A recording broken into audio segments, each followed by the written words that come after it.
Who raised you more, your parents, your grandparents, or someone else? I was 13 the first time I realized that fairness wasn't a thing in our house. It was more like a nice story parents told when they needed you to do something you didn't want to do. The thing is, I didn't grow up in some loud, chaotic household full of screaming or broken things. No, it was quiet. Civil. On the surface, our family looked like the kind that sent out matching holiday cards with everyone wearing white shirts and fake smiles. My mom kept the kitchen clean enough to eat off the floor. My dad worked a union job at the plant until his back gave out, and my younger brother, Eric, well, he was the shining light, the golden boy, the one who could do no wrong, even when he absolutely did. I learned early that my job wasn't to be loved loudly. It was to be useful. The responsible one. The daughter who could fold a fitted sheet by age 10, who did her own laundry without being asked, who got straight A's not for praise, but because disappointing anyone felt like a crime. When Eric flooded the basement by jamming a sock into the utility sink to see what would happen, my mom screamed at me for not keeping an eye on him. I was 11. He was 8. But she said I was older, I should have known better. That phrase would follow me for the next 3 decades like a bitter perfume. You're older. You should know better. Eric, on the other hand, knew how to play them like a fiddle. He could break a window and blame the wind, and Mom would nod like it made perfect sense. Dad would shrug and say, "Boys will be boys," and then hand him $20 to get ice cream. When I once came home 10 minutes late from the library, my mom didn't speak to me for a day and a half. It wasn't punishment, it was guilt warfare, the kind that makes you doubt your own worth until you start offering apologies for breathing too loud. It wasn't just childhood either. It bled into everything. When I graduated nursing school with a full-ride scholarship, my mom said, "Well, of course you did. You've always been the serious one. No congratulations. No dinner." When Eric barely finished community college, they threw a backyard party with balloons and a cooler full of beer like he'd just returned from war. I stood there holding a plate of undercooked ribs, watching my mother laugh at his dumb jokes, and I knew then what I'd known since I was 10. Some kids get love. Others get responsibility. As we got older, things didn't shift the way they're supposed to. You know how they say time evens things out? That siblings grow into themselves and parents finally start seeing their kids for who they are, not just who they were? Yeah, that never happened. If anything, it got worse. By the time we were both in our 40s, I was still getting calls to help your brother out when he fell behind on rent or needed help getting the kids to school. Eric had 3 kids with 2 different women, and neither relationship had lasted more than 5 years, but Mom always said he was just going through a rough patch, even though that patch had stretched out over a decade. I didn't mind helping, not at first. There's a part of you, the eldest daughter part, that just does it out of reflex. You put your life on hold because someone else's is burning down again. But somewhere along the way, it started to eat at me, especially when I realized no one ever thought to ask how I was doing. When I got divorced, my mom didn't come stay with me or even send flowers. She said, "Well, at least you don't have kids involved," and that was the end of it. When Eric's second girlfriend walked out and took half his stuff, Mom practically moved in for 2 weeks and called me 3 times a day for updates on how he was coping. So when the latest family group text lit up one Thursday night with beach emojis and excited chatter, I didn't think much of it at first. I figured maybe Eric was taking his kids on a trip and Mom was just tagging along to supervise. But then I saw the reservation. 5-star resort. Ocean view suite. Spa packages. Paid for by my mother. And there was no mention of me. No invitation. No explanation. Just digital confetti flying across the screen while they made dinner plans for restaurants I'd never heard of in a city I'd never been to. I waited a full day before I said anything. I wasn't trying to make it dramatic. I just wanted to hear what she'd say, if she'd even bother coming up with an excuse. So I called her, kept my voice light, asked how things were going. She was cheerful, relaxed, practically glowing through the phone. When I asked about the trip, she paused just a beat too long. And then she said it soft, almost like a lullaby, "You'll understand when you're older." That sentence landed like a slow slap. I was 46. Older than both my parents had been when they divorced. Older than she was when she first got cancer. Older than when she told me at 15 that I needed to grow up faster because life isn't fair and someone has to be the adult. And now, at 46, I'm supposed to wait longer to understand why my little brother still gets treated like royalty while I get handed the emotional leftovers? I didn't argue. Didn't cry. Didn't say a word. Just sat there with the phone pressed to my ear and my eyes locked on the one framed photo I still kept on the bookshelf. The last family photo where we all smiled like things were okay. Taken during a Thanksgiving that ended with me doing the dishes alone while Eric passed out on the couch. When she hung up, I stayed sitting there. My hand moved to the table without thinking. I picked up the spare house key, hers, not mine. I set it on the wood. And just stared at it. Some people blow up. Some scream. Some start fights or post cryptic messages on Facebook. Not me. I just started planning. Quietly. Slowly. Like someone packing a parachute before the jump. And I never told them I was about to vanish. Not even once. There's something incredibly sobering about the moment you realize your silence has never been misunderstood, never been misinterpreted as peace or contentment or even strength. It's simply been convenient for other people. A background hum that they could ignore while they turned up the volume on everything and everyone else. That next morning, after that soft, razor-edged sentence, "You'll understand when you're older," rang out like a bell tolling the death of whatever scraps of closeness I still believed we had. I didn't feel rage the way I used to when I was younger. When I still had that desperate instinct to prove myself, to explain why I deserved just a sliver of the consideration that Eric had been drowning in his entire life. No, what I felt was colder, quieter, and somehow heavier. It was clarity. It was the final click of the last puzzle piece that had been upside down for years. And once it snapped into place, I saw everything exactly as it was. The day went by in slow motion, not because I didn't have things to do. I had laundry piling up, patients to follow up with at the clinic, groceries that weren't going to buy themselves. But because every movement felt like it existed inside a separate room of my mind, while another part of me, the real part, stood at the window of that childhood house, watching the same tired pattern unfold one more time. Eric had asked Mom for help again, and she'd leapt at the opportunity to play savior. This time it was a resort. Not a motel. Not a long weekend in the next state over. A full-blown 5-star vacation with room service, ocean views, cabanas, and that passive-aggressive gesture of family bonding that included everyone but the one person who had always shown up. Me. And the truth was, it wasn't just about the trip. It never really is it? These things, these slights, these exclusions, they're just the final stitch in a much bigger, much older quilt that's been suffocating you for years. The trip was just the moment I realized that quilt didn't have my name on it, and it never had. I didn't even feel the need to ask for an explanation, because deep down, I already knew. I'd always been easy to leave out because I never made it difficult. I didn't throw tantrums or demand things. I handled my own problems. I was strong, or at least, I played strong so well that eventually they stopped checking if the act was still going. That evening, while folding towels and listening to the hum of the dishwasher, I thought about the dozens of small ways I'd been erased over the years. Birthdays that went forgotten, apologies that never came, sacrifices that were brushed off as what you do when you care about your family. I thought about the time Eric wrecked my car when we were in our 20s, and instead of making him pay, Mom just said, "He didn't mean to, honey. That boy's got a good heart." I paid the deductible, took the bus to work for a week, and said nothing. Always nothing. And the thing that made me ache the most wasn't even the pain, it was the shame. The shame that I'd let it go on for so long. That I'd swallowed every bitter mouthful of being the afterthought because I thought being reliable was the same thing as being valued. But it isn't. Being reliable means they trust you not to leave. Being valued means they want you to stay. That's not the same thing. Around 9 o'clock, I made myself a cup of tea, not wine, not whiskey, just tea, because I needed a clear head. I sat at the dining table and laid out a piece of paper in front of me.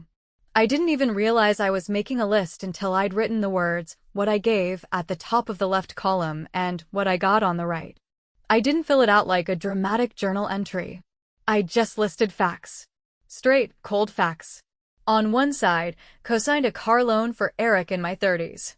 Took mom to chemo every Friday for 2 years. Babysat his kids for 3 Christmases so he could get his head right. Covered rent once when dad was between jobs. On the other side, nothing. A thank you card once.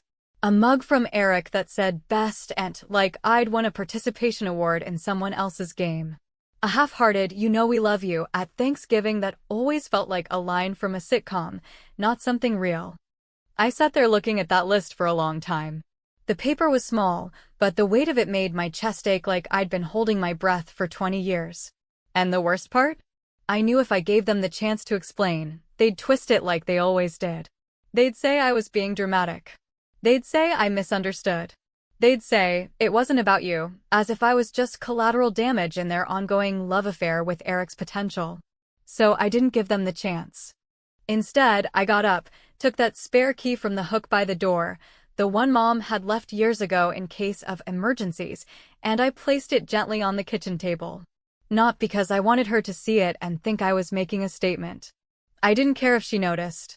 I just wanted it out of my space, like everything else I was about to walk away from. But here's the thing that people don't talk about when it comes to family betrayal: it doesn't explode. It decays. It rots quietly in the corners while everyone smiles and pretends not to smell it. And the moment you decide to leave, there's this eerie calm that settles over you, because you've already been grieving them for years. You just didn't know that grief had a name until now. So I didn't pack a bag that night. I didn't cry or rage or call up a friend to vent. I just sat in my chair, tea going cold, and let the truth settle into my bones like a slow frost. I wasn't part of the picture. I never had been. I'd just been holding the camera the whole damn time. And this time, I was done taking their photograph.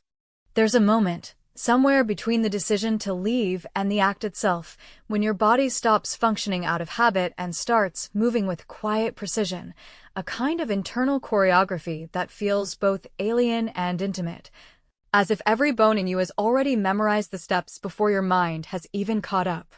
I woke up the next morning with no alarm, no rush, no frantic panic or wild thoughts, just a strange stillness in my chest, a numb calm, as if the part of me that used to ache for their attention had finally gone silent.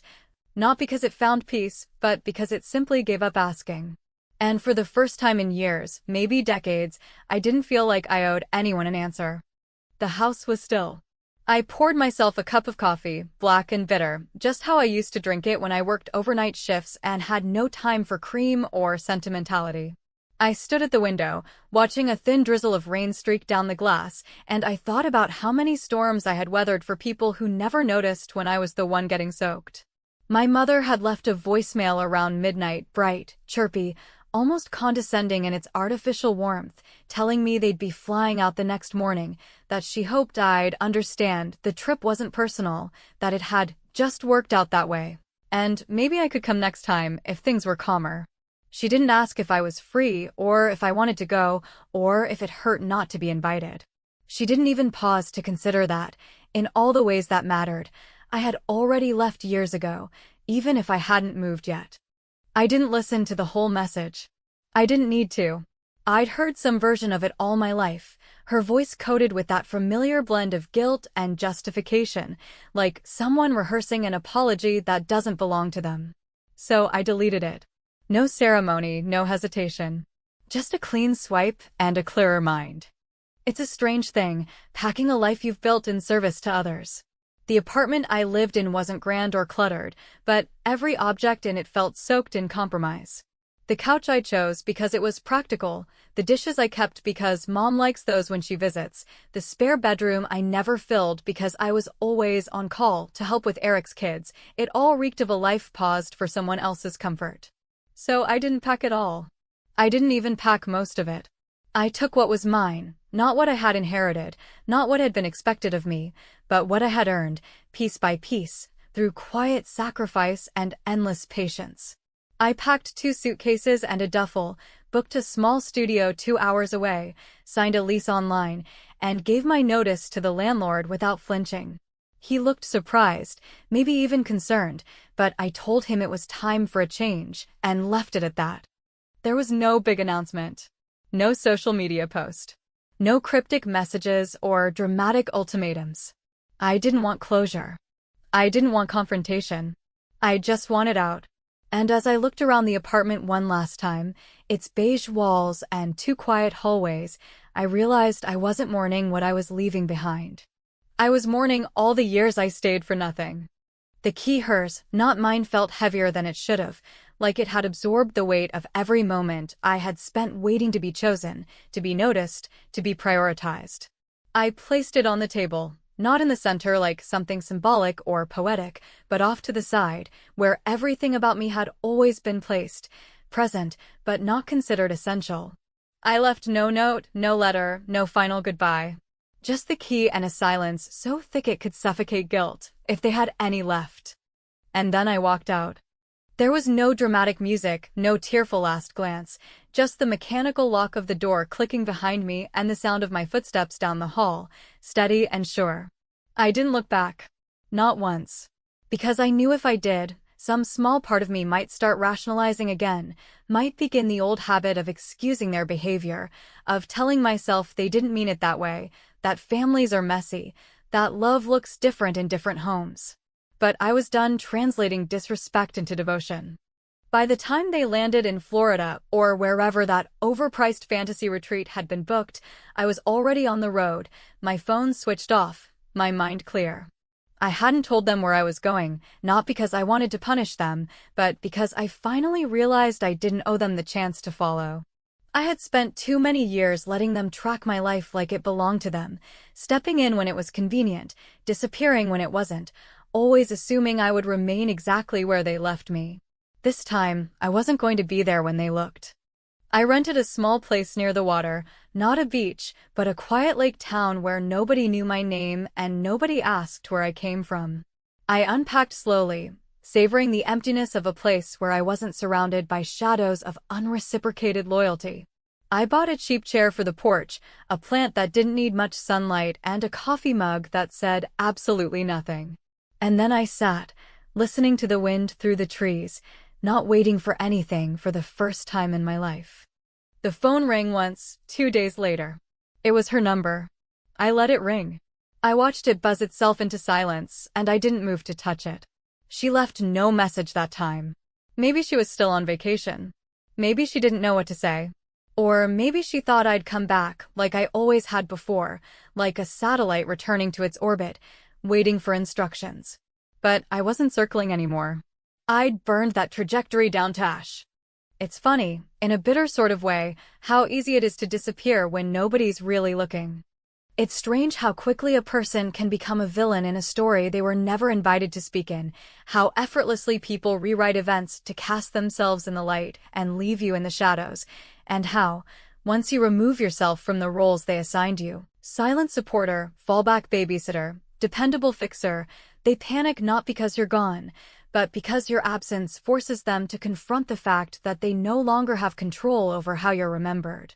It didn't even take a full week before the first cracks began to show, not in the form of apologies or accountability, but in the carefully worded messages passed along through aunts and cousins and mutual acquaintances who never really saw me.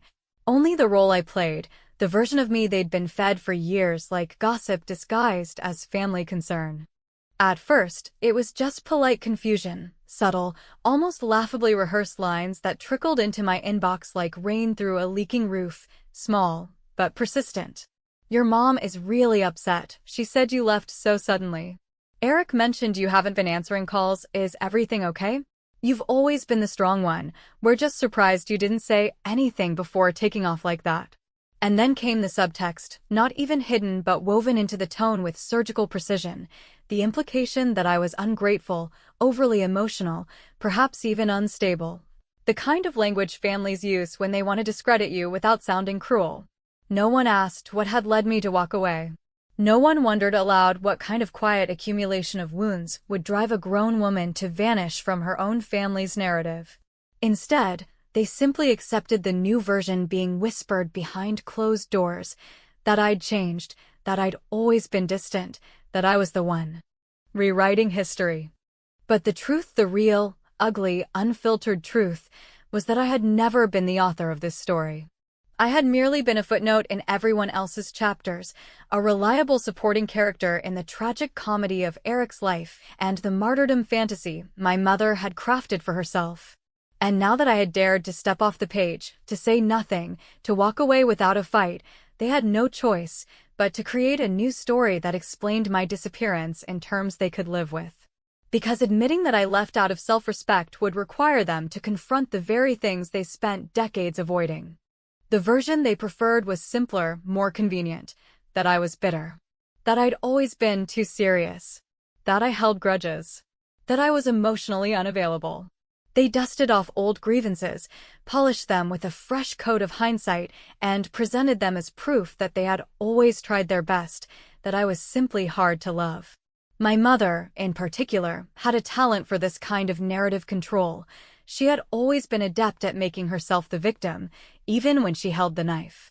In her version, I was the cold daughter who left without warning, who abandoned her family over a simple misunderstanding, who couldn't bear to share the spotlight for once in her life.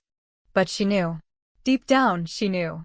I had been sharing the spotlight my entire life, only there had never been one, not for me. I was the lighting tech behind the scenes, adjusting every switch so that Eric could shine brighter, so that my mother could bask in the illusion of maternal sacrifice, so that every broken thing in our family could be held together with the glue of my silence. And when I stopped providing that silence, when I simply left the stage, they called it betrayal, not liberation. What none of them understood, and what I wasn't about to explain, was that I didn't want revenge in the traditional sense. I wasn't interested in confrontation, in shouting matches, in dramatic letters sent with shaking hands. What I wanted was absence, my absence. I wanted the echo of my withdrawal to haunt their conversations, to sit with them during holidays and birthdays, to show up in the empty seat at the table and the unopened gift under the tree. I wanted them to feel the slow, gnawing discomfort of realizing that I was no longer there to absorb their chaos, to play mediator, to be the predictable one. And I knew, from the way their voices cracked on voicemail and from the way their texts turned sharper, shorter, more demanding, that it was working. But just when I thought the story had settled into silence, a new chapter appeared, not written in words, but in paper and ink. One day, without warning, a package arrived at my door, a plain manila envelope with no return address, no stamps, just a drop-off from someone who knew where to find me. Inside, there was only one item, a photograph. It was glossy, full color, clearly taken recently. My mother, my brother, and his kids were all smiling under a bright sun, posed on a wooden boardwalk with palm trees swaying behind them. The resort. The vacation I had never been invited to. The life they carried on living as if I had never existed. But it wasn't the photo that rattled me. It was what was written on the back, in sharp, slanted handwriting I recognized instantly Eric's. Just 4 words, scribbled without care, wish you were here. Not really. For a moment, I stared at it, waiting for anger, for hurt, for the rush of old wounds reopening like they always had in the past. But nothing came. No tears.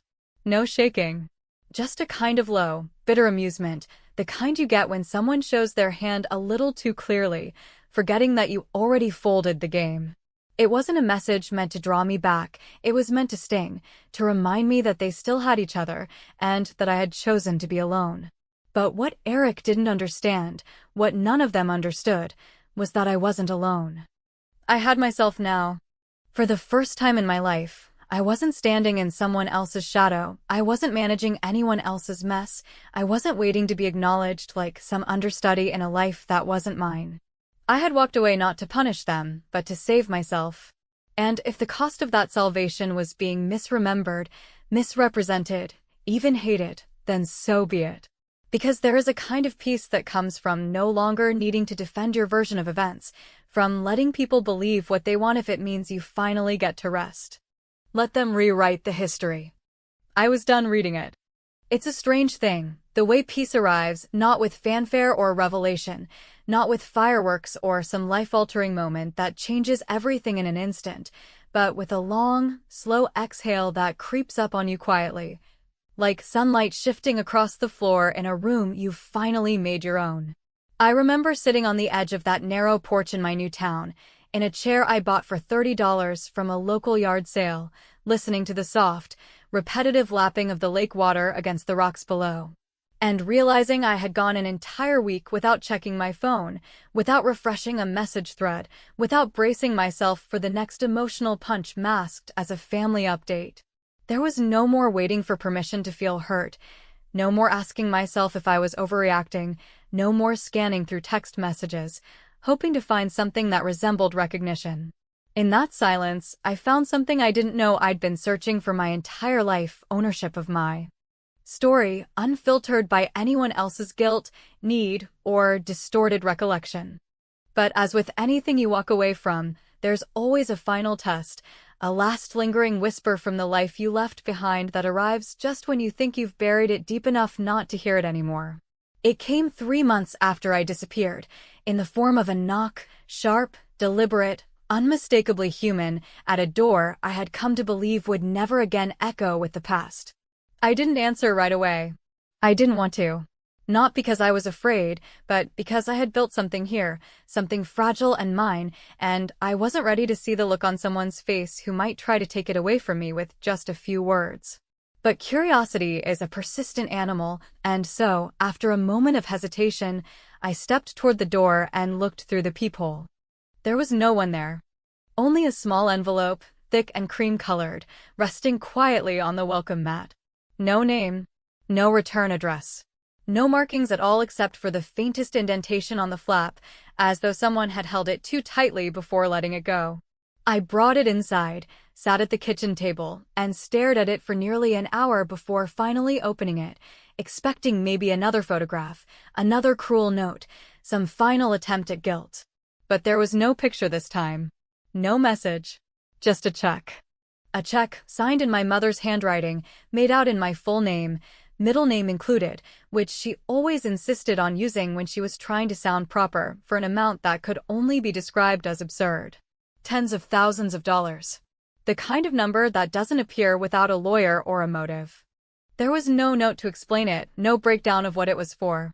Just the check and the silence it carried with it. At first, I thought maybe it was hush money, some twisted way of saying sorry without ever saying it out loud, or perhaps worse, a way to bind me back to them by obligation, by the weight of a gesture that could easily be held over my head. I imagined my mother sitting at her dining room table, the same one I had once set for holidays no one ever thanked me for, deciding that this was how she would fix it, with money instead of a conversation, with numbers instead of names, with currency instead of memory. I didn't cash it. Not because I'm some paragon of virtue or because I didn't need the money, God knows, I did, but because doing so would mean acknowledging a transaction that should have never existed. I didn't leave for money. I didn't walk away from them so I could be bought back like a lost heirloom they suddenly remembered meant something.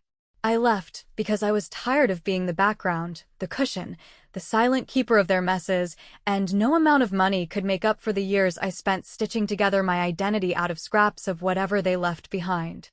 Days passed. Then weeks. And still no follow-up, no call, no second attempt at contact. And that was what told me everything I needed to know. It wasn't a test. It was a door slamming shut from their side, not mine. Maybe they thought sending money would be enough. Maybe they believed I'd take it and keep my distance, happy now that I'd finally gotten something out of them, as if all those years of neglect and erasure had ever been about anything as trivial as a bank account. But what they failed to grasp, what they never seemed able to grasp, was that my absence wasn't revenge. It was survival. I kept the check, tucked it into a drawer beneath a pile of old journals, not to remind myself of their failure, but as a sort of accidental monument to the version of me that used to believe closure had to come from the person who hurt you. That check, and signed by apology or explanation, said more than any phone call ever could. It was a confession written in numbers, a white flag without the decency of an admission. Now, every so often, when the world gets quiet and the sky bruises with a deep, dusky purple of late evening, I step outside and let the air fill my lungs in a way it never could when I was still tethered to the weight of their expectations. I don't think about them often. Not out of malice, but because I no longer need to. Their voices don't echo in my head anymore. Their stories, their excuses, their revisionist versions of me, they've faded into the background noise of a life I no longer live. And yet I know, without doubt, that they still talk about me. At birthday parties and holidays and awkward family gatherings, my name hovers in the air like smoke, unacknowledged but present, unavoidable in the way absence always is. Maybe my mother still tells people she doesn't know what happened, that I just changed one day. Maybe Eric still jokes that I finally snapped. Maybe they all agree that I was always a little different, in that tone people use when they don't want to admit someone simply got tired of being mistreated. But the beautiful thing about leaving without a dramatic exit, without a meltdown or a scene, is that it forces people to sit with the silence, to look at the space you once filled and realize they can't spin it into something that suits them. There's no voicemail to dissect, no text thread to show others, no angry words to quote. There is only the echo of your absence, and if they hear guilt in that echo, well, that's not your problem. So no, I never went back. I never called. I never wrote. I never offered explanations or demands. I never cashed the check. And I never gave them the one thing they'd counted on all along, the comfort of knowing I'd always be there, no matter how invisible they made me feel. Because in the end, the most powerful revenge is not fire or fury. It's walking away without needing them to see the smoke.